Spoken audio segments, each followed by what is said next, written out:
பாரம்பரிய முறைகளையே காத்து வருகிறார்கள். சில காலமாக நாமும் அவர்களுடன் பயணித்து வருகின்றோம். அரங்கமும் அதுவும் ஊடாக இன்று நாம் 175வது தலைப்பில் சிறப்போடும் மகிழ்ச்சியோடும் அனைவருக்கும் பொங்கல் வாழ்த்துக்களை கூறுகிறோம். இன்றைய காலங்களில் ஏற்படும் மாற்றங்கள் சொத்து பத்துக்களால் சிலர் சொந்த பந்தங்களை மட்டுமல்லாது பணம் பொருளால் உறவையும் இழக்க நேரிடுவதாக சமூகத்தில் சொல்வார்கள்.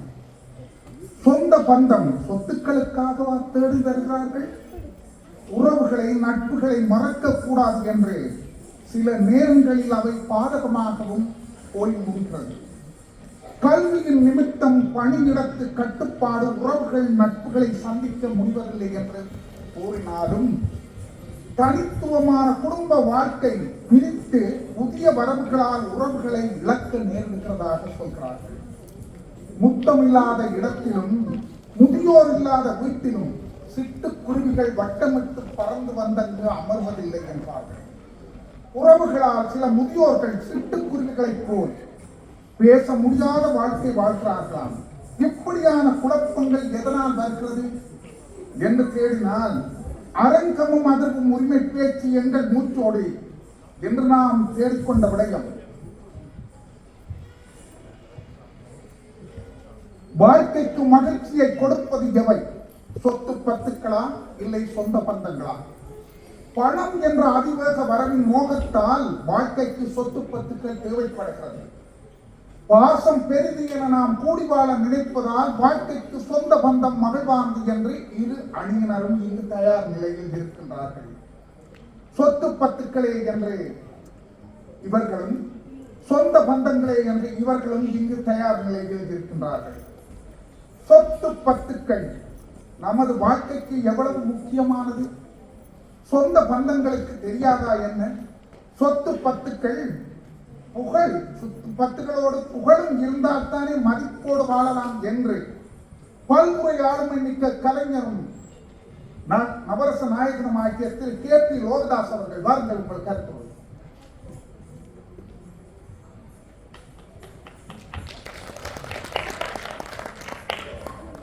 தண்ணி போத்தலுடன் தயாராகிவிட்டார். மதிப்பார்ந்த சபைக்கு வணக்கம். அன்புக்குரிய சமூக வலைத்தள பார்வையாளர்களுக்கு வணக்கம். மேடையில் வீட்டிருக்கின்ற இருதரப்பு பேச்சாளர்களுக்கும் எந்தரப்பு பேச்சாளர்களுக்கும் வணக்கம். எப்போதும் நிகழ்ச்சி ஒருங்கிணைப்பாளர்கள் நிகழ்ச்சியை எப்போதும் உங்களுக்கு தருவோம் என்ற விருதை ஏற்கனவே தந்துவிட வேண்டும். உடனே அவசரப்படுத்தினால் எப்படி எங்களை நாங்கள் தயார்படுத்துவது என்ற கேள்வியோடு அதை குற்றச்சாட்டாக வைக்காமல் சூழ்நிலைக்கு ஏற்ற மாதிரி சமாளித்து கொண்டு நாங்கள் இந்த நிகழ்ச்சியை அரங்கமதன் நிகழ்ச்சியை ஆரம்பிக்கிறோம். தலைவர் அன்புக்குரிய சீனராசா கணேஷ் அவர்கள் எல்லோரும் பாரிஸ் பாப்பையா என்று செல்லமாக அழைப்பார்கள். ஜிடிவியில் தொடங்கி இன்று வரை இந்த அரங்கம் அதிர்வு தொடர்கிறது. அதிலே தலைவர்கள் நானும் தான் நின்று பிடிக்கிறோம். எல்லாம் வந்தார்கள் போனார்கள். சரி, இருக்கிறார்கள் புதுக்க புதுக்க வந்து கொண்டிருக்கிறார்கள். அவர்களை வரவேற்று இந்த தருணத்தை வாழ்த்திக் கொண்டு தலைப்பு இதில் உள்ளவர்களும் நீண்ட காலமாக பயணிக்கிறார்கள். தொடக்கத்திலே இருக்கிறார்கள் சொன்னாங்க. தலைப்பு என்ன சார் பட்டிமன்றத்திட்ட தலைப்பை கேட்டு சங்கடப்படுத்துகிறார். சொத்து பத்துக்களா சொந்த பந்தங்களா என்பதுதான் இன்றைய தலைப்பு. எல்லாரும் தெரிஞ்ச தலைப்பு. இதற்கான தீர்வை நீங்கள் கொடுக்க தேவையில்லை, அதை நமக்கு எடுத்துவார்கள். அன்பானவர்களே, எந்த சொந்தமும் சொத்து பட்டிருந்தால்தான் சோதித்தும் சொதியும் உங்களுக்கு தெரியும். கொண்டு வந்தால் தந்தை, கொண்டு வந்தாலும் வராவிட்டாலும் தாய், சீர்கொண்டு வந்தால் சகோதரி, கொலையும் செய்வாள் பத்மினி, தாங்கள் திருமணமாகவில்லையோ உயிர் காப்பான் தோழர். இது மாற்றி வரும். எல்லா தருணத்திலும் எல்லாருக்கும் பொருந்தக்கூடியதாக இருக்கும். ஆக இந்த ஓடம்படி நீங்கள் எடுத்துக்கொள்ள வேண்டாம். ஆகவே சொத்து இருந்தால் தான் சொந்தம் சேரும். இப்ப இதுல இருக்கிற தலைவர், எதிர்த்தரப்பு தலைவர் லோகேஷ் இருக்கிறார். அவர் இங்க பிள்ளையாரில் போனால் அவர் என்ன வேண்டுறார்? பிள்ளையாரப்பா இந்த கோயில் அந்த மாதிரி எழும்புவோம். இப்போ 1 லட்சம் ஜனம் பெறுது, இன்னும் 10 லட்சம் ஜனம் பெறுவோம். பக்கத்தில் இருக்கிற கட்டிடங்கள் எல்லாம் இல்லாம போய் உனக்கு பெரிய ஆகும் வேண்டுறார். இல்லை, இதுதான் சொத்து பத்தா குணவாரன் கார் வச்சிருக்கிறார், இந்த பேங்க் வச்சிருக்கிறார். அதுல மாதிரி 3 பேங்க் வேணும். இந்த பேங்க் லோதாஸ் மாதிரி கொஞ்சம் காசோட பிளங்கு வரும். அவர் வேண்டுறார். என்னது தேவை? சொத்து தான் தேவை. ஆகவே இப்ப சிலரை பார்த்தா சொல்லுவிடும், அவர் எனக்கு சொந்தம், இவர் எனக்கு சொந்தம் பண்ணிக்கிறார். எங்க சொந்தம் தேடி போகுது என்றால், அவர்கள் எப்போதும் சமூகத்திலே அந்தஸ்து உள்ளவராக, பிரபலமாக, வசதி உள்ளவர்களாக இருக்கும் போதுதான் அவர் சொந்தம் என்று சொல்லி பெருமைப்படுறார். அல்லது போனால் லாஜப்பள்ளி வயன் வீசா தெரிஞ்சா அவருக்கு சொந்தக்காரனா இருப்பார், கண்டு கொள்ளவே மாட்டார், அவரை பற்றி ஒன்றும் சொல்ல மாட்டார். யாரும் வசதியா இருக்கிறவங்க பார்த்துதான் அவர் எனக்கு சொந்தக்காரன். இப்படித்தான் ஒருத்தர் சொன்னார். எனக்கு உலகளாவிலே ஒரு பணக்காரனா இருக்கிறவர் இங்க தான் போல, அவர் பேரை குறிப்பிடல. சொன்னார், நான் தான் அவனுக்கு ஆரம்பத்தில் 10,000 ரூபாய் வட்டி எடுத்து கொடுத்தாண்டா. அவர் என்ன சொல்றாரு என்றால், அது நடந்திருக்கலாம், வட்டி எடுத்து கொடுத்து அவர் கூட உயரத்துக்கு போனது தான் அந்த 10,000 ரூபாய் வட்டி எடுத்து கொடுத்ததாலதான் என்று சொல்லி அவற்ற வளர்ச்சியை, அந்த வளர்ச்சியூடாக இவர் பெருமை தேடிக் கொள்றார். அது இதுதான் நடக்குது. இப்ப சில பேரை பார்த்தா சொல்லணும், அவர் இந்த மச்சான் பொடியன், மாமன் பொடியன், மாமன் மகன். என்றால் கொஞ்சம் வசதியா இருக்கிறவன், செல்வாக்கா இருக்கிறவன், தொழில் ரீதியாக வியாபித்திருக்கிறவன், அவன் தான் சொந்தக்காரன். ஆனா அவர்கிட்ட கேட்டது, எடை தம்பி சொல்றாரு, அவங்க சொந்தம் மட்டும் வந்து அண்ணன் நாங்கள் ஊர்ல நன்மதிமைக்கு வந்தது கிடையாது. இப்ப என்ன இங்க வந்து சொந்தம் பண்றான், ஏதோ நான் நல்லா இருக்கிறவங்க நான் என்ன சொல்றான் என்ன அவன் சொல்றான். இப்படி கர விஷயங்கள். சொத்து இருந்தால் சொந்தம் தேடி வரும். இன்றைக்கு சகோதரமாக இருந்தாலும் சமரை கொண்டுதான் இந்த நாட்டில் வர வேண்டி இருக்கு. ஆகவே சொந்தம் பண்டம் எந்த வனமும் நீங்கள் தூத்துக்கிட்டா தான் மதிப்பு. இப்ப லோகேசங்களை மதிக்கிறார் என்றால், லோகதாஸ் தயாநிதி குணவாளனை மதிக்கிறார் என்றால், நாங்கள் ஏதோ வசதிய, அதாவது மெட்ரோ டிக்கெட் அடித்துக் கொண்டு டிரான்ஸ்போர்ட்டில் வரக்கூடிய வசதியா இருக்கிறோம் என்ற குறித்தை நான் சொல்றேன். சொல்றேன், நாங்கள் சொத்து பத்து உள்ளவர்கள் தான். இந்த சொந்தமா இருந்தால் சொத்து பத்தம் உள்ளவர்கள் தான் கொண்டாடித்துக் கொள்கிறீர்கள் என்று நேரத்தை கவனத்தை கொண்டு நான் கொடுத்துக் கொள்கிறேன். அடுத்த சுத்திலே பேசுவோம். நன்றி, வணக்கம். நன்றி லோகதாஸ். பணம் பொருள் இருந்தால் மகிழ்ச்சியாக வாழலாம். ஆடம்பர வாழ்க்கை யாருத்தான் விட்டு வைத்தது? வாழும் வரை எங்கும் ஜாலியாக வாழ வேண்டும் என்று லோகதாஸ் தன் கருத்தில் முன்வைத்தார். பணத்தை பார்த்தா பாசத்துக்காக ஏங்குகிறோம், பணத்தை பார்த்தா பாசத்துக்காக ஏங்குகிறோம். உறவுகளோடு கூடி வாழ வேண்டும் என்றுதான் நாங்கள். உறவுகளுக்கு நிகர் பணமா பாசமா?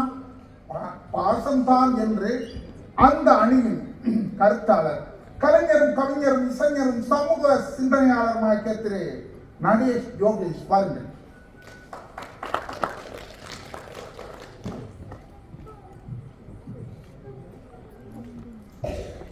அவையில் கூடியிருக்கும் என் சொந்தங்களுக்கும் உறவுகளுக்கும் முதற்கள் என் தமிழ் தாய் வணக்கம். மேலும் இந்த பட்டிமன்றத்தில் சொந்த பந்தங்களே கடைசி வரை நம் கூட வரும் என்று என் அடிக்கு பலம் சேர்க்க வந்திருக்கும் நண்பர் சத்யா, திருமதி திவாகர் அவர்களுக்கும், அங்கால் இருப்பவர்களை பார்த்தால் எனக்கு பாவமாக இருக்கின்றது. ஏனென்றால் உண்மை எது என்று தெரிந்து கொண்டும் அதற்காக வாதாட வந்து வந்திருக்கின்றார்கள். வாழ்த்துக்கள். இதை ஒருங்கிணைத்து நடத்த வந்திருக்கும் நடுவர் அவர்களை நான் வணங்கி விடயத்துக்கு வருகின்றேன். சகோதரர் லோகதாஸ் அவர்கள் சொன்னார், பிள்ளையார் கோயிலுக்கு போனால் நான் என்ன வேண்டுவேன் என்று அவருக்கு தெரியாது. நான் வேண்டுவதெல்லாம் சத்தியமான வார்த்தை ஒன்று சொல்கின்றேன். நான் வேண்டுவதெல்லாம் என் சொந்த பந்தங்கள் நல்லாக இருக்க வேண்டும். இந்த உலகத்து மக்கள் அனைவருமே சுபிட்சமாகவும் சந்தோஷமாக இருக்க வேண்டும் என்றுதான் நான் எந்த ஆண்டவனின் சன்னதி போனாலும் வேண்டுவது வழக்கம். இந்த சொத்து பத்துக்களாக இங்கே வந்திருக்கின்றோம். இந்த பொங்கல் விழாவிற்கு சொத்து பத்துக்களாக வந்திருக்கின்றது இல்லை. எங்கள் உறவுகள், எங்கள் சொந்தங்கள் கூடி வந்திருக்கின்றோம். கூடி பொங்கலிட்டு அதை சந்தோஷமாக பகிர்ந்து உண்டு மகிழ்ந்து செல்வதற்காக வந்திருக்கின்றோம். சொத்து பத்துக்கள் வரவில்லை. எங்கள் வாழ்வில் தாயகத்திலே ஒரு பொங்கல் என்றால் அந்த நாள் முழுக்க மகிழ்ச்சி. முற்றத்தில் கோலமிட்டு பொங்கல் பானை வைத்து சந்தோஷமாக ஆடி பாடி சூரிய நமஸ்காரம் செய்து சூரியனுக்கு அந்த பொங்கலை படையலிட்டு சொந்தங்களை இல்லத்திற்கு கூப்பிட்டு அவர்களோடு விருந்தோமல் பரிமாறி அப்படித்தான் நாங்கள் வாழ்ந்தோம். அது ஒரு சந்தோஷமான வாழ்க்கை. நிச்சயமாக மகிழ்ச்சியான காலம். ஆகவே ஒரு திருமணம் நடத்தி வைக்கின்றார்கள். அந்த திருமணத்தில் சொத்து பத்துக்களா வருகின்றது. உற்றாரும் ஊரவரும் உறவினர்களும் கூடி நின்று அந்த மணமக்களின் மேல் பூத்தூவி வாழ்த்துக்களை தெரிவித்து அவர்களை ஆசீர்வாதம் செய்கின்றார்கள். அங்கே கூட வருவது சொத்து பத்து அல்ல, அவர்களின் மகிழ்ச்சியான வாழ்க்கைக்கு உறவுகளின் அந்த வாழ்த்துக்கள் தான் காரணம். ஆகவே எங்களுக்கு நாங்கள் புலம்பெயர்ந்து வாழுகின்றோம். இந்த புலம்பெயர்ந்த நாட்டிலே எங்களுக்கு ஏதாவது ஒன்று நடந்தால், நாம் பெரிய லட்சாதிபதி என்று வைத்துக் கொள்ளுங்கள், எங்களுக்கு ஏதாவது ஒன்று நடந்தால் இந்த சொத்தும் பத்தும் எங்களோடு கூட வரப்போவதல்ல. அதை அரசாங்கம் வந்து எடுத்துக்கொள்ளும். அதற்கு உரிமையாளர்கள் அவர்கள்தான். ஆகவே எங்களோடு கூட வரப்போறது கடைசி ஏதாவது ஒரு துக்ககரம் நடந்தால் அங்கே வந்து நிற்பது சொந்த பந்தங்களே அன்றி சொத்து பத்துகள் நிச்சயமாக வராது. மணி அடித்து விட்டது. ஆகவே ரெண்டே விடயத்தை நான் கூறி என்னுடைய பேச்சை நிறைவு செய்ய இருக்கின்றேன். இதை கவிஞர் கங்கைமரன் பாடலிலே சொல்லியிருக்கின்றார், சொந்த பந்தங்களின் சிறப்பை பற்றி. சொந்த பந்தம் சேர்ந்திருந்தா சொத்து சுகம் தேவையில்லை, பந்தம் விட்டு போச்சுண்டா வாழ்வதில் லாபமில்லை. எண்ணம் மட்டும் சேர்ந்திருந்தா இன்றும் என்றும் சோகமில்லை. கண்டை விட்டு தாய் பிரிந்து காணும் சுகம் ஏதுமில்லை. ஊருக்கும் பேருக்கும் காருக்கும் இஷ்டப்பட்டு வாழ்கின்ற வாழ்க்கைக்கு என்றென்றும் அர்த்தமில்லை. இத புரிஞ்சும் உண்மை தெரிஞ்சும் இன்னும் மயக்கமா. இரண்டாவது மணி அடித்து விட்டது. ஆகவே கடைசியில் எங்களுக்கு சேரப்போவது பாடியடங்கும் வாழ்க்கையடா ஆரடி நீளமே சொந்தமடா. ஆடியடங்கும் வாழ்க்கையடா. இதை ஒவ்வொருவரும் மனதில் வைத்து வாழ்ந்தால் சொந்த பந்தங்களே முக்கியம் என்பது விளங்கும். வாய்ப்புக்கு நன்றி கூறி மீண்டும் எங்கள் உறவுகளின் வாழ்வில் இன்பம் மட்டுமே பொங்கட்டும், இன்பம் மட்டுமே பொங்கட்டும் என்று கூறி உங்களிடமிருந்து விடைபெறுகின்றேன். நன்றி, வணக்கம். சொந்த பந்தம் தான் நிறைவானது என்றார். ஆனால் பாடலில் கூட அதை பாடிக்கின்றார். இருப்பினும் அதற்கும் சொத்து பத்து பணங்கள் தேவைதானே. சொந்த பந்தத்தோடு வாழும் வாழ்க்கை பெரும் மகிழ்ச்சியை தரும் என்றார்.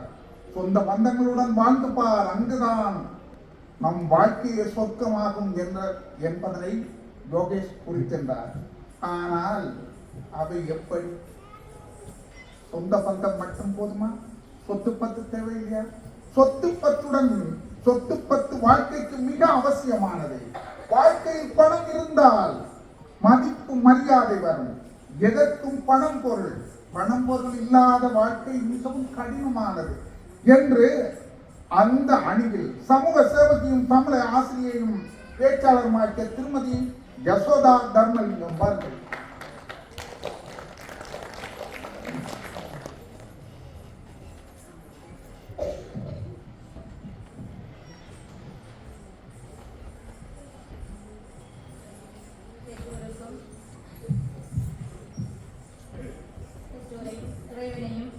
இயற்கையை வணங்கி போற்றி நன்மை கூறி உங்கள் அனைவருக்கும் வணக்கம்.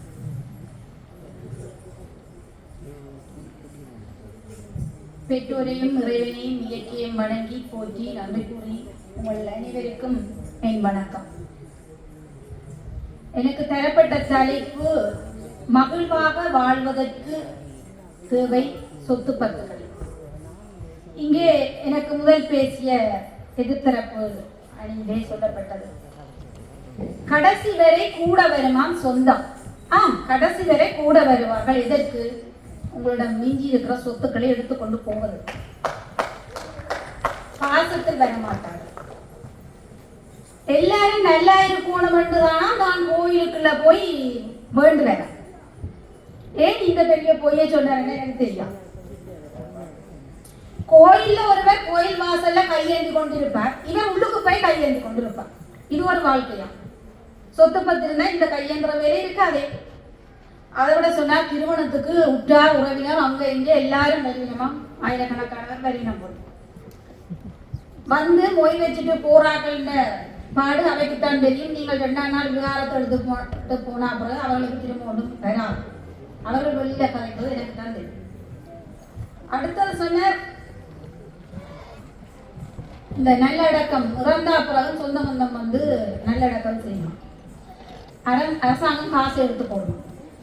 உங்களோட சொத்து பத்து இருந்தால் அரசாங்கம் என்ன செய்யும் என்று சொன்னால் உங்களை சிறந்த முறையில் நல்லடக்கம் செய்து உங்களோட உற்றார் உறவினருக்கெல்லாம் அறிவித்து உங்களோட சொத்துக்கள் யாருக்கு சேர வேண்டுமோ அவர்களுக்கு பகிர்ந்து அளித்து தங்களுக்கு தேவையானதை மிச்சம் எடுக்கும். ஆனா சொந்த பந்தம் அப்படி செய்யலாம். எப்படி அதை உரியவர்கள் கொடுக்காம எடுக்கலாம் தான் பார்க்கணும். சரி, நான் என்னுடைய கருத்துக்கு வருவேன். இந்த பணம், அதாவது பணம் தான் சொத்து பத்து. இந்த பணம் என்ன செய்யும் என்றா, பணம் எல்லாம் செய்யும். உங்களுக்கு என்ன தேவையோ அவ்வளத்தையும் கொடுக்கும். சிறிதாக ஒரு கவிதையை நான் முகநூலிலே எழுதினேன். பலரும் எனக்கு தனிப்பட்ட வகையில் பாராட்டுகள் தெரிவித்தார்கள். சரியான உண்மை சிறப்பாக சொன்னாங்க. அதாவது சுழலும் இந்த உலகின் எரிபொருள் பணம் தாகத்துக்கு நீராகி, பசிக்கு உணவாகி, கல்விக்கு வழியாகி, கனவுக்கு விடிவாகி, நம்பிக்கையின் ஒளியாகி, நோயின் மருந்தாகி, வேதனையில் தைரியமாகி, வாழ்வை வலுவாக்கி, உயிராக்கி, மதியாக்கி, பட்டமாக்கி, பதவியாக்கி, சேமிப்பாக்கி, வாழ்வை மதிப்பாக்கி, எல்லாமாக்கி, பணமின்றி அமையாத உயிர் வாழ்க்கை என்ற நிலைக்கு மாற்று. சொத்து பத்துக்கள் எல்லாம் செய்யும் என்பது ஒரு கசப்பான உண்மைதான் உங்களுக்கு. ஆனால் இதை இல்லை என்று யாரும் மறுக்க முடியாது.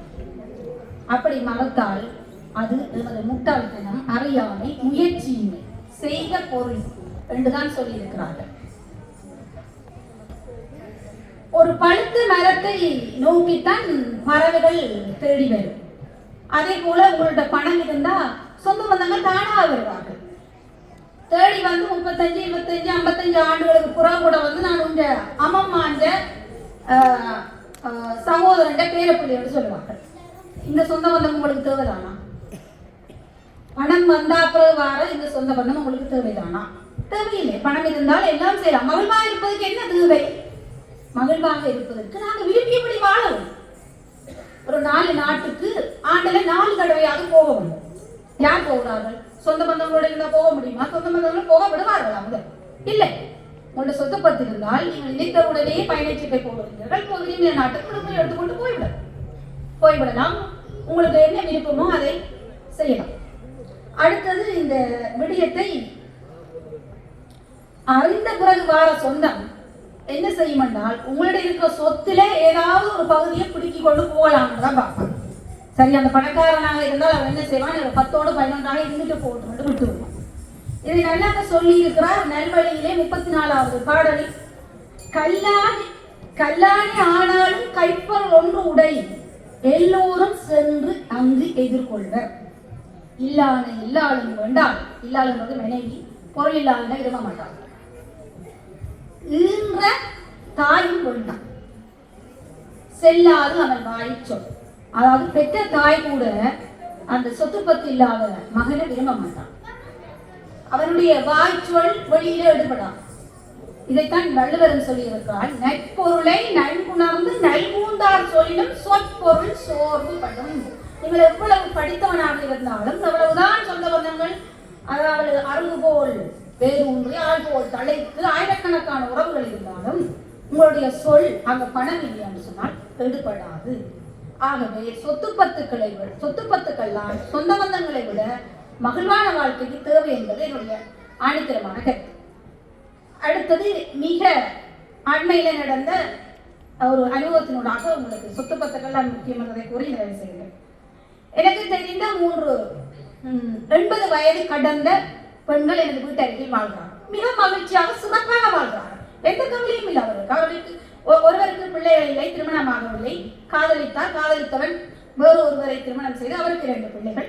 இவர் சிறப்பாக அவர்கள் வீட்டிலே எல்லா உணவும் இருக்குது. ஆனால் அவர்கள் ஒரே அனுபவம் சொன்னால், எனக்கு எல்லா உணவும் இருக்குது, மீண்டும் மீண்டும் உறவுகளால் ஏமாற்றப்படுவதை நான் விரும்பவில்லை, தன்னை மகிழ்ச்சியாக வாழ்கிறேன். இன்னொருவர் 3 பிள்ளைகள் வேறு மாவட்டங்களில் வாழ்கிறார்கள். தனிமையில் தான் இருக்கிறார். 80 வயது. ஆனால் அவரை போல உற்சாகமாக எங்கள் யாராவது வாழ்வோம் என்றால் எனக்கு கேள்விக்குள்ளார். இன்னொரு 3 பிள்ளைகள், 2 பிள்ளைகள் உதாரணமாக தங்களுடைய கெட்ட பழக்கத்தால் தங்களுடைய சொத்துக்களை இழந்து மீண்டும் தாயை தேடி வந்து தாயோடு இருக்கிறார்கள். ஏனென்றால் தாயிடம் சொத்து இருக்கிறது. 80 வயது தாண்டியும் அழகாக சிறப்பாக மகிழ்வாக உற்சாகமாக வாழும். ஏனென்றால் சொத்து பத்து. இதை விட உடன் பிறந்தா என்று இருக்க வேண்டாம். அதே உச்ச நோய், அதாவது எங்களோட உடம்பில உள்ளுக்கு இருந்த ஒரு நோய் வரும், வெளியில இருந்து நோய் வரும். உள்ளுக்குள்ள தானே தோன்றும், வெளியில இருந்து. இந்த உள்ளுக்கு இருந்து வர நோய் தான் எங்களோட உடன் பிறந்தவர்கள் எங்களுக்கு கொடுக்குற தொல்லை.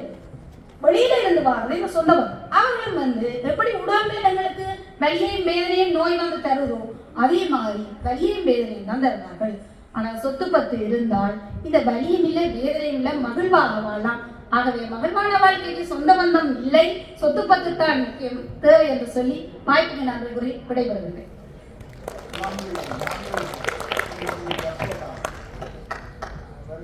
நேரத்தை கணக்கில் எடுத்துக்கொள்ளாமலுக்கு சொத்து பத்தோடையே பயணம் செய்து கொண்டு நீண்ட நேரம் சென்று கொண்டிருந்தார்.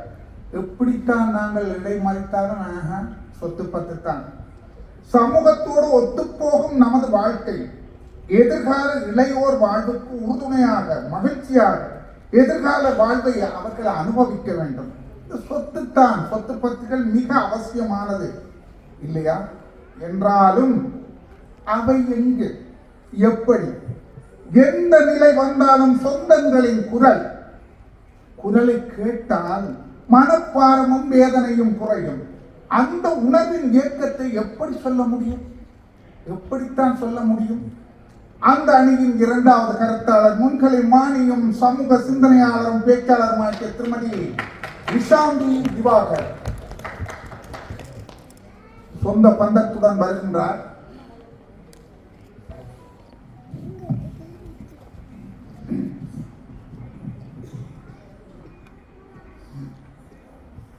பொங்கல் விழாவுக்கு வருகை தந்திருக்கும் அன்பர்கள் அனைவருக்கும் என் அன்பு வணக்கத்தை கூறிக்கொண்டு, இங்கு அரங்கமும் அதிர்வும் நிகழ்வை நடாத்தி கொண்டிருக்கின்ற நடுவரவர்களுக்கும் மற்றும் சொத்து தான் பெருசு அப்படிங்கிற வரைக சொத்தோட வந்தாக்கள் வரி வந்திருக்கிற எதிரணியினருக்கும் சொத்து இல்லை,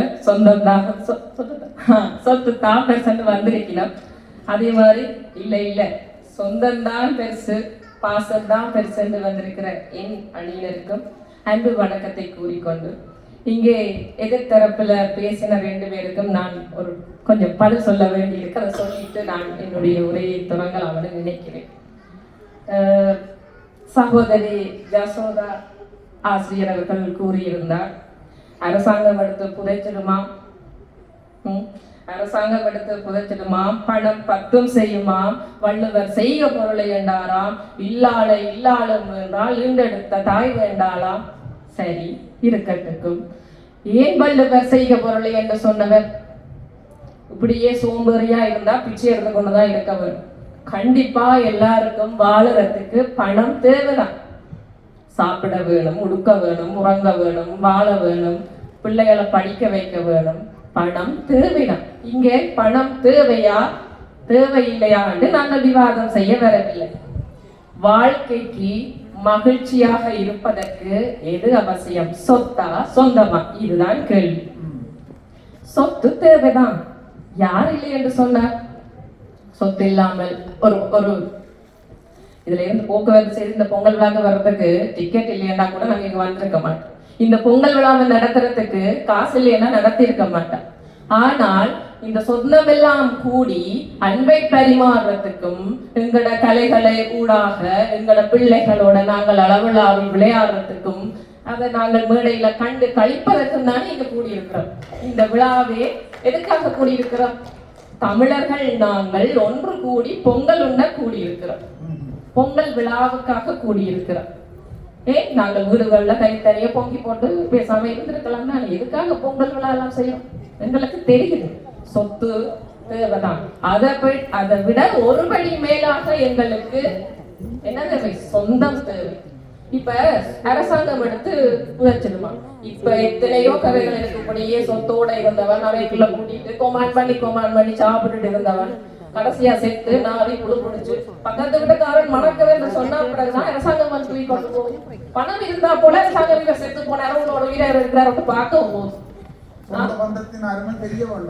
இப்படியே கொமான் பண்ணி சாப்பிட கொண்டு வருத்தமா படுத்தா கூட இந்த வீட்டுல யார் இருக்கிற பக்கத்து வீட்டுக்காரனுக்கு தெரியாது. நாளைக்கு தெருவில் விழுந்தா கூட ஓடியாலும் தூக்க மாட்டான். நாங்கள் பக்கத்துல இருக்கிற கடையில போய் சாமான் வாங்குறது எதுக்கு? என்னையும் தெரியும், அவரோட கதைக்கோணும், இவரோட கதைக்கோணும், பழக வேணும், அன்பை பரிமாற வேணும். அப்பதான் எங்களோட நாங்கள் இங்க இருக்கிறோம்ன்றது கூட தெரியும். காசை மட்டும் கட்டி வச்சு கொண்டு இருந்தா காசு எங்களை வெளியில காட்டாது. செத்து புழுப்பிடிச்சா பிறகு மழை கேட்க காட்டும். ஆக செய்த பொருளை என்று சொன்ன வள்ளுவர் என்றது இப்ப எங்களுக்கு விளங்கி இருக்கும். அதே மாதிரி இல்லாளும் வேண்டாள் என்று சொல்லி இருக்கிறார். ஏனென்றால் பணம் செய்ய வேண்டும், அது தேவை என்பதற்காக.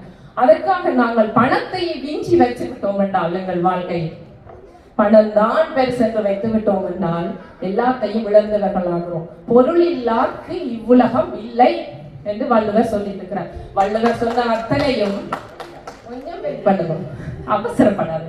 அடுத்த வரையும் வள்ளுவர் என்ன சொல்லி இருக்கிறார் கேட்டுட்ட கைதட்டு. வள்ளுவருடைய திருக்குறளை வரிசையாக படிச்சுட்டு வந்திருக்கிறார் ஆசிரியர். பாராட்டுக்கள், நன்றி. அவருக்கு பொருளை செய்யுங்கோ என்று உங்களை எல்லாருக்கும் வலியுறுத்தியது. ஆனால் எல்லாரும் அதோட நிற்காதீங்க, 2வது வரையிலும் பாருங்க. அருள் இல்லாருக்கு அவ்வுலகம் இல்லை என்று சொல்ற. அப்ப பொருளை விட அருள் மிஞ்சி இருக்கு. அருள் என்றால் என்ன? நீங்கள் அன்பா இருக்கணும், பாசமா இருக்கணும், மற்றவைய மதிக்க வேணும், நட்பா இருக்க வேணும், எல்லாருடையும் உறவா இருக்க வேணும். என்ன உங்களுடைய ஆணவம் எல்லாத்தையும் விட்டு என்ன அருளாக அன்பாக அப்போ பாசமாக அளவலாவி இருந்தால்தான் இவ்வுலகில் நீங்கள் பணத்தோடு வாழ்ற வாழ்க்கை போல அவ்வுலகிலும் சிறப்பாக நீங்கள் வாழலாம். உங்களுக்கான இந்த வாழ்க்கையின் வீடு பேர் எங்க இருக்குன்னு சொன்னா பொருள் மட்டுமல்ல, பொருளுக்கு மேலே இருக்கிற அருள் உங்களுக்கு கிடைக்க வேண்டும் என்று சொன்னால், நீங்கள் அருளோட வாழ வேண்டும் என்று சொன்னா கண்டிப்பா அன்போட இருக்க வேண்டும், கண்டிப்பா பாசமோட இருக்க வேண்டும். ஒரு சின்ன கதையை மட்டும் சொல்லிட்டு முடிக்கிறேன். நண்பர் வரும்போது நான் இப்ப ஒரு சில நாட்களுக்கு முன்னர் பர்வீன் சுல்தானா அம்மையார்கிட்ட ஒரு கதையை சொன்னா எனக்கு ரொம்ப பிடிச்சிட்டு. என்னன்னு சொன்னா அவ ஒரு சிறந்த பேச்சாளர். நாங்கள்லாம் பேச்சாளர்கள் இல்லை, நீங்கள் இப்படி ரசிக்கிறதுக்கு சிறப்பா மகிழ்ச்சி ஆயிருக்கு. அவனோட பேச்சுக்கு நான் ஒரு ரசிகை. அவனோட பேச்சுங்க சில துளி உங்களுக்கு சொல்றேன். அவன் நிறைய பேச்சாளர், நிறைய பட்டிமன்றங்கள், நாடுகள் எல்லாரும் போய் அவ பேசிக்கொண்டிருக்கான். அவனுக்கு $1 பெருசாக கொடுத்தாங்களாம். அதை அவன் பெருமதியா பொக்கிசமா பாதுகாத்து வைக்கணும். டாலர் இல்லை, அது ஒரு ரத்தினம், விலை மதிக்க முடியாத ஒரு ரத்தினத்தை பெருசா கொண்டவா கொண்டு வீட்டை வச்சுட்டு அது என்ன செய்யலாம்னு நினைச்சிட்டு அதை எடுத்து கொண்டு போய் அழிச்சு காசாக்கோன்னு நினைச்சாவா. அப்ப அவங்க அம்மா சொன்னாவா, அதை காசாக்க வேண்டாம், அது உனக்கு கிடைத்த விலை மதிப்ப ஒரு பொக்கிஷம், அது உனக்கு கிடைத்த நினைவு, அதை நீ பொக்கிஷமாக வைத்துக் கொள்ள என்று சொன்னாராம். நடுவர் ஒரு நிமிடம் முடிச்சு விட்டு போகிறேன். அதை பொக்கிஷமாக வைத்துக் கொள்ள என்று சொன்னாராம். பொக்கிஷமாக வைத்துக் கொள்ள என்று சொன்ன நகையை ஓகே அது நல்லா கண்டுட்டு அவ ஓடி ஓடி காசை சேர்த்து உழைச்சு எதுவுமே வாங்கலையா, எல்லாத்தையும் காசை சேர்த்து மிகவும் அந்த டாலரை தொங்க விடணும் இங்க படத்துல. அப்ப அதுக்கு அந்த டாலரோட வெயிட்டுக்கு நிறைய பணம் சேர்க்க வேணும், தங்கத்துல செயின் போடுறது. அதை சேர்த்து ஒரு மாதிரி வாங்கிட்டு போட அவனோட மகன் பார்த்து சொன்னானா, அம்மா இதுதான் ஃபேஷன், 25 வருஷத்துக்கு இந்த ஃபேஷன் இப்படியே இருக்கு என்று சொன்னான். அப்ப அவங்க ரொம்ப மகிழ்ச்சி. ஆனா தெருவில் போயிட்டாவாண்டோ அவ பார்த்த ஒரே ஒரு வாசகம் அவ மாத்திரான்னு சொன்னாவா. உண்மையில எனக்கு அது ரொம்ப மனதுக்கு ஒரு கவர்ந்த ஒரு விஷயமா இருந்தது. நிச்சயம் உங்களையும் கவர். அதாவது ஒரு சுவரில் எழுதி இருந்துச்சா, கடவுள் கையொப்பம் விட்ட ஒரு வாசகம், கடவுள் சொல்லி இருக்கிற. அப்ப என்னடா கடவுள் சொல்லி இருக்கிறாரு, என்ன விளைச்சு போனாலும் நீங்களும் கண்டிப்பா விளைப்பீங்க. நீ அநியாயமாக சேர்த்து வைப்பதை அனுபவிக்க என் ஆசீர்வாதம் கொண்ட ஒருவன் வருவான் என்று எழுதி இருந்துச்சான்.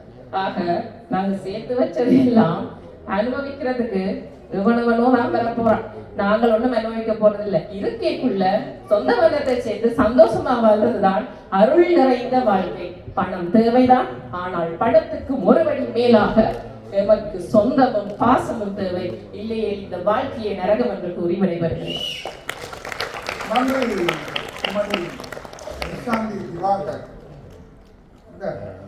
பழங்காலத்து பழைய எழுத்துக்கள் அதில் போட்டு மக்களை பிரித்து கொண்டிருக்க அந்த இந்த என்று சொல்லி பிரித்து கொண்டே இருக்கு. பாரம்பரிய நடைமுறை என புதிய திணிப்பு, பணம் பொருள் ஆடம்பரத்தை காட்டி மாற்றாது, பாரம்பரிய உறவு முறையை குறைத்து பாராது என்பதை போல் திருமதி நிஷாந்தி திவாகர் தன் கருத்தை முடித்துள்ளார். ஆனாலும் வாழ்க்கையில் பணமும் பொருளும் இருந்தால் பணத்தை பார்த்து சொந்த பந்தங்கள் உதவலாம். பணம் பந்திகள் என்று சும்மாவா சொன்னார்கள்? அந்த அணியில் பல்துறை ஆளுமை மிக்க கலைஞர் ஈழத்தமிழ் விழி திரு நாகலிங்கம் இந்திரன் வாருங்கள் ஐயா, அந்த அணியின் நிறைவுற்றார். இப்பொழுதுதான் எனக்கு ஒரு தொலைபேசி வந்தது. என்னுடைய அம்மா இறந்து விட்டார். நான் வாழ்நாள் முழுக்க அள வேண்டும் என்று ஆசைப்படுகிறேன். 5 நிமிஷம் மட்டும்தான் அழலாம், அதுக்கு மேலே அழகால் நான் வெள்ளடிப்பேன் என்று காத்திருக்கின்ற நடுவர் அவர்களே, மணியோடு காத்திருக்கின்றார் என் அருமை சகோதரர்களே, இது கருத்தரங்கல்ல, சமுதாயத்துக்கான விழிப்பரங்கு. என்ற செல்லங்களே, இன்று முதலல்ல என்றும் நான் உங்களுடைய ரசிகர். ஏனென்றால் என்ன மாதிரி உங்களுக்கு போய் சொல்ல தெரியுது, உங்களோட வாழ்க்கையோடு ஒட்டி வாழ்ந்தவன் நான். அதாவது தலைப்பு மகிழ்ச்சியான வாழ்க்கைக்கு தேவைப்படுவது சொத்து பத்துக்களா சொந்த பந்தங்களா? உங்களோட நெஞ்சில கையை வச்சு சொல்லுங்க.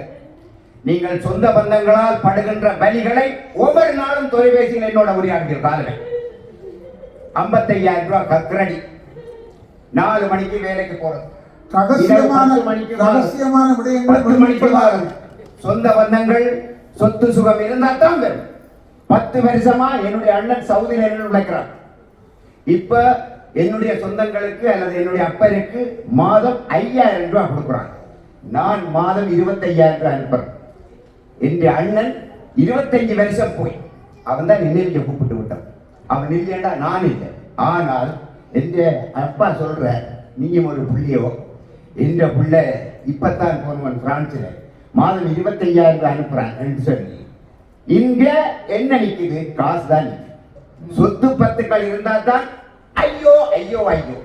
நான் ஊர்ல விட்டுட்டு வந்த எந்த தங்கச்சி என்ற வீட்டுல இரு, நான் ஒரு பிரச்சனை நான் அனுப்புறேன் என்ற மனுஷியும் பிள்ளையும் போக கத்தியோட வரான். என்னது கண்டா உனக்கு இந்த வீடு கிடக்கு. 15 வருஷமா இன்றைக்கு வழக்கு நடக்குது. உங்களோட மனச்சாட்சியை தொட்டு சொல்லுங்க, உங்களோட சொந்த பந்தங்களால நீங்க நாளைப்ப இருக்கிறீங்களோ இல்லையோ, இது வரும் மேடை அல்ல. இந்த விழிப்பான பேச்சுக்களால் இந்த சமுதாயம் விழிப்படையும். நீங்கள் சொல்றது போல் சந்தோஷமா இருக்கும். இப்ப இல்ல, இதான் பிரச்சனை. சந்தோஷமா இல்ல. யாராவது ஒருத்தராவது சொல்லிட்டு பாருங்க. இந்த கூட்டு புதிய அண்ணன் வீடு வேணா தம்பிக்கு பிரச்சனை, தங்கச்சி வீடு வேணா பிரச்சனை. இப்ப அண்மையில் நடந்த ஒரு விஷயம், 747க்கு மேல போட்ட விழிப்புணர்வுல நேற்று வரையில அடித்து சொல்றார். சொந்த மச்சான வீட்டிலிருந்து வச்சிருந்தது சமரை கொடுத்து அங்கே இருந்த ஒரு 15 பவுன் சங்கிலியையும் 4 காப்பையும் காணு மச்சானார் அடிச்சு கொண்டு போய் வித்த இடத்துல பிடிபட்டிருக்கு. இதான் அவங்களோட சொந்த பந்தம். இங்க யாரு அவங்களோட சொந்த பந்தம் வந்திருக்கிறது? நீங்க சொந்த பந்தம், நீங்கள் எல்லாம் நண்பர்கள். சொந்த பந்தம் வேற. என்னை பொறுத்தவரையில் என் அன்புக்குரியவர்களே, யாராவது ஏமாந்து போடாது. உங்களோட சொந்த பந்தங்களை நம்பி ஏமாந்து போடாது. இந்த வேலை சொத்து பத்து. தம்பி ராசா, உனக்கு மட்டும்தான் பாட தெரியுமா நினைக்காது. காசேதான் கடவுளப்பா, அந்த கடவுளுக்கும் இது கடவுளை உங்களுக்கு தெரியாது. காசு இருந்தா தான் கணக்க வேண்டாம். காசு இல்லாம நீங்க பணத்தை அடக்கம் செய்யணுமோ. ஆறாவது கூட மனச்சாட்சியை சொல்லுங்க. சமரி கொடுக்காம உங்களோட சொந்த தம்பி விட்டு யாராவது இருந்தீங்களா? உங்களுடைய அக்காவுடைய இருந்தீங்களா? காசு இல்லாமல் யாராவது கூட மனச்சாட்சியை சொல்லுங்க. உண்மையை பேசணும். அதாவது என்னதான் நடந்தாலும் சமரியை கொடுக்காமல் இருக்கிறார். வீட்டுல இருந்து சொந்த மச்சான் மாமன் எல்லாம் படுற பாடு எனக்கு தெரியுமா? எந்த வலியத்தான் நான் சொல்றேன். அது மாதிரி வலி இருக்கும். உங்களோட மனச்சாட்சியை தொட்டு பயப்படும். போய் பேசப்பா, இது அரங்கம் அல்ல. இந்த சமுதாயம் வெளிப்படைய வேண்டும். ஒற்றுமையா இருந்தா நான் ஏற்றுக்கொள்றேன். மகிழ்ச்சியான வாழ்க்கைக்கு தேவைப்படுவது சொத்து பத்துக்களை தான். சொத்து பத்துக்களை தான் எனக்கு கொடுத்த 5 நிமிடத்திலே நல்லா தாளிக்கு இருக்கிறது. தம்பி, சொந்தமன்ற வந்ததெல்லாம் சொந்தமும் இல்லை, ஒரு துணை இல்லாமல் வந்ததெல்லாம் பாரமும் இல்லை. நன்றியுள்ள மனிதர் எல்லாம் சொந்தம் தானடா, சில நன்றி கட்ட மனிதர் விட நாய்கள் மேலடா. தம்பி, இந்த சொத்து பத்துக்களுக்கால அங்க போயிடும். உன்னோட காசு இருந்தா தான் திறக்க வேண்டாம். இன்றைக்கு வந்து 92ஆம் ஆண்டுல இருந்து ஆடல் பாடல் கொண்டாட்டம் எங்கடா பொங்கல் நடக்குதோ அந்த இடமெல்லாம் நிற்கிறார். நீங்கள் விட்டீங்க சொல்லுங்க. அதை எந்த தொலைக்காட்சி கூப்பிட்டார் வா பெரியா? காரணம் அங்க பணம் இருந்தால், பணக்காரன் இருந்தா கடையில இருக்கிற முதலாளிமார் வராங்க. அவங்களே கடையண்டா என்னன்னு தெரியாது. அவன் வந்து மாலை போடுறான், அவன் வந்து பரிசு கொடுக்குறான். இதெல்லாம் கலைஞரா இருக்கிற நாங்கள் தான் இருக்கிற மகப்பெரிய கலைஞர். எத்தனை மாடு எங்கட வலிகள் ஏராளம். தயவு செய்து சொல்றேன், உங்கள்கிட்ட காசு இருந்தா தான் இந்த சமுதாயம் மதிக்கும். சொந்த பந்தம்ன்றத விட்டுருங்கோ, உங்களை கையெடுத்து கும்பிடுன்னு விட்டுருங்கோ. உள்ளத பேசணும். ராஜா இனி வருகின்ற சத்தியா போய் பேச, கையெடுத்து கும்பிடுன்னு போய் பேசாது. நாளைக்கு தொலைபேசி எடுத்து சொல்லுவார், மச்சான் நீ சொன்னதான் சரி, எங்க குடும்பத்தில் வேண்டாம், அது வேண்டாம். நல்லது, கொடுக்கப்பட்ட நேரத்துக்குள்ள முடிப்பதுதான் சிறப்பு. வாழ்த்துக்கள். சிலம்பு சங்கத்துக்கு என்னுடைய வாழ்த்து. இந்திரன் மிகவும் ஆக்ரோஷமாக, உண்மையில் எவ்வளவோ வேதனைகள், எவ்வளவோ பிரச்சனைகளை அவர் குறிப்பிட்டிருந்தார். எவ்வளவு காலம் கொடுத்து வாழ்வது? எவ்வளவு காலம் கொடுத்து வாழ்வது? சொத்து பத்தோடு வாழ்வுக்கு மகிழ்ச்சி உண்டு. எதுக்கும் தேவையோடு இருந்தால் பிரச்சனை இல்லை. தேவையின்றி அவர்களுக்கு கொடுத்து போட்டு நாமல் ஏன் சோழிகளை வளர்த்துக் கொள்ள வேண்டும்? சொத்து பத்துத்தான் நிரந்தரம் என்று அவர் குறிப்பிட்டிருந்தார். எப்படி இருந்தாலும் இந்திரன் சொந்த பந்தம், உறவு, பாசங்கள் நம் ஆயுள் உள்ளவர். சொத்துக்கள் வந்து போகும், உறவுகள் நிரந்தரம். பணம் என்ன? பணம் குணம்தான் நிரந்தரம் என்று அந்த அணியின் நிறைவு கருத்தாளர், கலைஞரும் கவிஞரும் தொகுப்பாளரும் சிந்தனைவாதியும் ஆகிய திரு அமிர்தநாயகம் சத்யா. சபையோருக்கு வணக்கம். நாங்கள் இந்திரனா பேசி மைக்கெல்லாம் திரும்பி தெப்பித்தெல்லாம் உடைஞ்சு வருது. அவ்வளவு தூரம் சொந்தங்களால் பார்த்து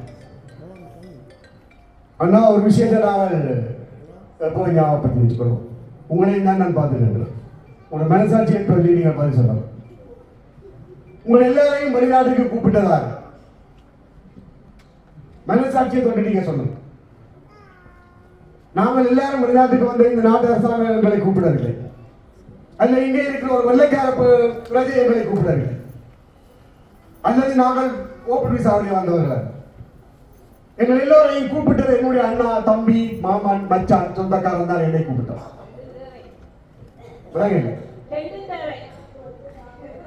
பிரச்சனை எங்க வருகிறது? பணத்தால தான் வருகிறது. பணத்தாலே செய்கின்ற ஏமாற்றங்கள், பணத்தாலே செய்கின்ற திருவிழாக்கள், பணத்தாலே அமைந்த ஒரு வாழ்வு, அது பிரச்சனைகள் வருகின்றது. ஆனால் சொந்த பந்தங்கள், எங்களை சுற்றி இருக்கிற சொந்த பந்தங்களை சொல்லித்தான் வாழ்வு நகர்கின்றது என்று சொன்னால் அது உண்மைதான். நாங்கள் சாலையிலே வேலை கிளம்பி ஓடுவது என்னுடைய பிள்ளைகளுக்காக. என்னுடைய அப்பா எனக்காக ஓடியவர், நான் ஓடுகிறேன், என்னுடைய பிள்ளை ஓடுகிறது, என்னுடைய அண்ணா ஓடுகிறது, தம்பி ஓடுகிறது. யாருக்காக நாங்கள் வாழ்கின்றோம்? நான் தலைமுறையாக வாழ்கிறோம் என்று சொன்னால் இந்த கூட்டு குடும்பமோ, எங்களுக்கு ஒரு வாழ்வோ, எங்களுக்கு ஒரு வேலையோ, எங்களுக்கு ஒரு சமுதாயமோ தேவையில்லை. நாங்கள் முற்று துறந்தவர்களாக வாழலாம். பட்டினத்தார் முற்று துறந்த முனிவராக வாழ்க்கைக்கு செல்லும் பொழுது அவருடைய தாயார் இறந்து போகிறார். அவருடைய தாயார் இறந்து போகும் பொழுது அவர் வருகிறார். அங்கே ஒருவர் கேட்கிறார், நீ முற்று துறந்த முனிவன், உனக்கு திருவோடு கூட சொந்தமில்லை, எதற்காக வருகிறாய்? பட்டினத்தார் சொல்லுகிறார், என்னுடைய இறந்தது என்னுடைய அம்மா. என்னுடைய அம்மா இறந்து போனவர், அம்மாவுக்காக நான் திரும்பி வருகிறேன். என்னை சுற்றி சொத்தம் மன்னன் தான் இருக்க வேண்டும். காலையில் எழும்பியவுடன் நான் தேத்தண்ணியை போட்டுக்கொண்டு சென்று நுழைந்து பார்ப்பது ரூமுக்குள்ளே இருக்கிற என்னுடைய பிள்ளைகளும் என்னுடைய மனைவியையும் தான் நான் சென்று பார்ப்பேன். மனைவி விடிய எழும்பியவுடன் தேத்தண்ணியை போட்டுக்கொண்டு பிள்ளைக்கு விளக்கம் தான் வருகிறார். பக்கத்து வீட்டுக்காரர்களுக்கு அவர் கொடுக்கவில்லை. ஆடிய ஆட்டமும் ஓடிய ஓட்டமும் நீ சாகும் பொழுது கூறிய கூட்டத்தில் தான் இருக்கிறது என்று பட்டினத்தார் சொல்லுகின்றார். அங்கே சொந்த பந்தங்கள் நிறைந்ததுதான் வாழ்க்கை. ஒரு கொண்டாட்டம் என்று சொன்னால் எங்களை சுற்றி மாமா, மச்சான், அண்ணா, தம்பி, பெரியம்மா, பக்கத்து வீட்டுக்காரர் எல்லாருமே அங்கே நிற்க வேண்டும். ஆனந்த கண்ணீர் என்று சொல்லி எங்களுக்குள்ளே இருக்கிறது. காசுள்ளவனுக்கு ஆனந்த கண்ணீர் வராது, ரத்த கண்ணீர் தான் வரும். என்னுடைய பிள்ளையின் கழுத்திலே தாலி ஏறும் பொழுது, அல்லது நான் இந்த மனைவிக்கு தாலியை கட்டும் பொழுது நான் அழுகின்றேன். அது உறவு, என்னுடைய உறவு என் கூட பிறந்தது. எனக்கு ஒரு பெண் பிள்ளை ஆஸ்பத்திரியிலே பிறந்திருக்கிறார் என்று சொன்னால் என்னை அறியாமல் கண்ணீர் வருகிறது. அது எனக்குள்ளே இருக்கின்ற உறவு. சொந்தம் பார்த்து இந்த வாழ்வு யார் வார்த்தைகளால் விவரிக்க முடியாத வாழ். என்னுடைய அண்ணாவுக்கு ஒன்று நடக்கும் என்றால், என்னுடைய தங்கைக்கு ஒன்று நடக்கும் என்று சொன்னால், என்னுடைய பிள்ளைக்கு ஒன்று நடக்கும் என்று சொன்னால், ஏன் பக்கத்து வாட்டுக்காரனுக்கு கூட ஒன்று நடக்கும் என்று சொன்னால் நாங்கள் அழக்கூடிய அறம் சார்ந்த வாழ்வுகள். நாங்கள் சொத்துக்களை வைத்துக் கொண்டு ஒன்றுமே செய்ய முடியாது. ஒருவரிடம் ஒரு தங்க கட்டி இருந்தது, அதை பாதுகாப்பதற்காக புதைத்து வைக்கிறான். ஒரு நாள் அதை எடுத்து பார்க்கறது, புதைத்து வைக்கிறது, எடுத்து பார்க்கறது, புதைத்து வைக்கிறது. பக்கத்து வீட்டுக்காரர் ஒரு நாள் அதை எடுத்து போட்டு செங்கல்ல புதைச்சு வச்சார். அவர் எடுத்து பார்த்து அழுதான், ஐயோ செங்கல். அவர் எட்டி பார்த்து சொன்னா, ஒவ்வொரு நாளும் பார்த்து தானே வைக்கிறேன், உனக்கு எதுக்குதாங்க கட்டி? அதான் செங்கல்ல வச்சு கோடிக்கணக்கான காசுகளை வைத்துக் கொண்டு உங்களை சுற்றி ஒரு அப்பா, அம்மா, பிள்ளை, ஒரு துணிதங்கி சர்வதற்கு இல்லை என்று சொன்னால் அந்த வாழ்வு மிகத்தரமான ஒரு வாழ். அன்னை தெரேசா பாத்திகள் அழகாக சொல்லி இருந்தார், நீ பிள்ளை பெற்றிருந்தால் ஒருவருக்கு தான் அன்னை, நீ எல்லோருக்கும் இப்பொழுது அன்னையாக இருக்கிறாய் என்று சொல்லி. அங்கே உறவுதான் அங்கே இருந்தது.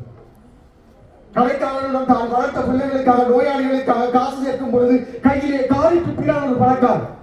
அப்படியே அந்த கையை பின்னிட்டு வைத்துக் கொண்டு, நீ துப்பியது எனக்கு, என் பிள்ளைகளுக்கு கொடு, அடுத்த கையை நின்று சென்றார். சொந்த பந்தம் ஐயா, சொந்தம் ஐயா. அன்னை தெரேசா மதம் சேர்க்கிறார், மதத்துக்கு ஆக்களை சேர்க்கிறார் என்று சொல்லி நேரில் உழைத்த போது நேரு சொன்னார், அப்படியா வாருங்கள் பார்ப்போம். அன்னை தெரேசா நோயாளிகளை பார்த்துக் கொண்டு பராமரித்து கொண்டிருந்தார். நேரு திருப்பி கேட்டார், இதெல்லாம் நீங்கள் செய்வீர்கள் என்று சொன்னால் நான் அன்னை தெரேசாவை நாட்டை விட்டு வெளியே அனுப்புகிறேன். யாருக்காக வாழ்ந்தா? சொந்தங்கள் பந்தங்கள் யாரும் இல்லாத வாழ்ந்தா. அனாதை பிள்ளை என்ற சொல்லு எங்களுக்குள்ளே இருக்கிறார். அனாதை பிள்ளை யாரு? போகும்போது 4 பேரை சேர்த்து வைக்க வேண்டும். இந்த பொங்கல் நாங்கள் பொங்குவது என்றால் சும்மா பொங்குவதில்லை, மன்னிக்க வேண்டும். பொங்கல் பொங்கும் பொழுது அம்மா, அப்பா, தம்பி, சுத்தம் எல்லாருமே இருப்போம். பக்கத்து வீட்டுக்காரங்க சண்டை என்றாலும் அடக்கியவர்களோட வந்து கலைப்பார். அப்பா வந்து கேட்பார், சித்தப்பாவை கூப்பிட்டியாங்க. சித்தப்பாவோட முட்டும் பணியாக இருந்திருக்கு 25 வருடங்களாக. சித்தப்பா பக்கத்தில் நிற்ப. பகை மறந்து வாழ்கின்ற வாழ்க்கை எங்களுடைய வாழ்க்கை. யாருக்கான வாழ்க்கை? சொந்தத்துக்கான வாழ்க்கை. சொத்து பத்துக்கள் நிறைந்த வாழ்க்கையில் நாங்கள் அனாதைகளாகத்தான் இருப்போம். யாருமே வரமாட்டார். பணக்காரன் விளத்தித்தான் ஒன்றும் இல்லாவிட்டால் ஒருவனை சேர்த்துக் கொண்டு என்னுடைய வாசல் கதவை ஒருவன் தட்டுவானாக இருந்தால் அவன் சொந்தக்காரன். அதாங்க சொல்லுங்க, நீங்கள் எல்லாம் இங்கே இருந்து பார்த்து கொண்டு இருக்கிறீங்க. எல்லா இடம் 10 வருஷம் காட்டுறது, நெஷனாலிட்டி காட்டுறது இருக்கிறது. யாரும் உங்களை கூப்பிட்டு விட்டது? அண்ணன், தம்பி, அப்பா, அம்மா, சகோதரன், பக்கத்து வீட்டுக்காரர். நாங்கள் நாய் பூனைகளுக்கு கூட பெயரை வச்சு சொந்தங்கள் என்று சொல்லி வாசல் வரை வளர்ப்பவர்கள். நாங்கள் அப்படி ஒரு ஆள் சார்ந்த வாழ்ந்தவர்கள். எங்களுக்கு சொத்து பத்துக்களை பற்றி நீங்கள் சொல்ல வேண்டாம். சந்தர்ப்பத்துக்கு நன்றி கூறி விடைபெறுகிறேன். நன்றி. இறுதியாக பேசிய இரண்டு கருத்தாளர்களும் உணர்வில் உச்சத்துக்கு சென்றார்கள். சொந்த பந்தம் குதூகலிப்போடு நம்பிக்கை வாழ்வு இருந்தால் அங்கு சொந்தத்தில் அருமை தெரியும். சொத்து பத்தை விட சொந்த பந்தம் அழகோவியம் என்று அவர் தன் கருத்தில் முடித்திருக்கின்றார். நிறைவு கருத்துக்கள் வருவோம். உலக நடைமுறையில் ஏற்படும் மாற்றங்களால் சொத்து பத்து பெரிதா, சொந்த பந்தங்கள் பெரிதா? இவைதான் இங்கு இருவரும் பேசிக்கொண்ட விடையும். பணம் பொருளால் பாசங்களை இணைத்திடலாம், சொத்து பத்துக்களே பெரிதென வாழ்வோரும் உண்டு. பாசத்தை உறவுகளோடு இணைத்திட எமக்கு சொந்த பந்தம் நிறைவென இருப்போரும் உண்டு. இந்த இரண்டு அணியினர் பணம் பொருள் வந்ததும் சிலரது மனநிலைகள் மாறி உறவுகளை பிரித்து வைத்து பார்ப்பது ஏன்? என்னோட கேள்வி அங்கு வருகிறது. பணம் பொருள் வேண்டாம், பாசம் மட்டும் போதும். பாசம் மட்டும் எப்படி போதும்? நடைமுறைக்கு சரி, வாழ்க்கைக்கு அது சரி வருமா? இல்லை. பணம் பொருள் இல்லாத வாழ்வில் எப்போதும் குழப்பங்கள். குழப்பம் இல்லா வாழ்வுக்கு என்ன தேவை? பணம் பொருள் தேவை. பணம் பொருளை இழந்தால் சேர்க்க முடியும் இல்லையா? சொந்த பந்தங்களை இழந்தால் தேடிட முடியுமா? கொஞ்சம் கடினம் தான். சொந்த பந்தங்கள் அவசியமாவது போலெங்கும் அதை பாதுகாத்திட சொத்து பத்து அவசியமாகிறது. வாழும் காலத்தில் கண்டும் காணாத உறவுகள் இல்லாத காலத்தில் அவர்களுக்கு புகழாரங்களை ஏன் கூட்ட வேண்டும்? உறவுகளை ஏமாற்றிடாத நல்ல சொந்தங்களும் பணம் பொருளை காட்டி ஏமாற்றிடாத நல்ல மனமும் வேண்டும். அவை இருந்தால் சொத்து பத்து வாழ்க்கைக்கு மிக அவசியம். சொந்த பந்தம் வாழ்க்கைக்கு நிரந்தர பொக்கிஷம் என்று கூறி நல்லதொரு வாய்ப்பு இங்கு என்னோடு பங்காற்றி வருகிறது நவரச நாயகன் KP லோகதாஸ், திருமதி யசோதா தர்மலிங்கம், திரு நாகலிங்கம் இந்திரன், திரு நடேஷ் யோகேஷ், திருமதி நிஷாந்தி திவாகர், திரு அமிர்தநாயகம் சத்யநாதன், இவர்களோடு உங்களில் ஒருவனாக சின்னராஜா கணேஷ். நன்றி, வணக்கம்.